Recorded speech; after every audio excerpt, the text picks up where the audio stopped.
Hello, in front of me I've got Logitech PRO X Superlight 2. In this video I'll show you how to create an assigned macro.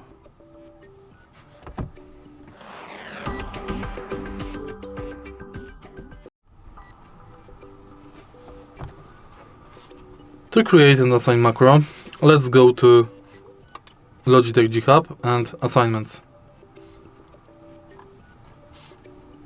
Go to Macros, create new macro, name the macro. Now select macro type between no repeat, repeat while holding toggle or sequence. And now you can adjust delays and show key down up. Start now and select macro type.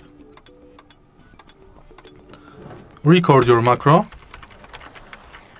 Stop recording and tap save. Now select button you would like to assign macro to and select your macro. And it's done. If you find this video helpful, please leave like, comment and subscribe.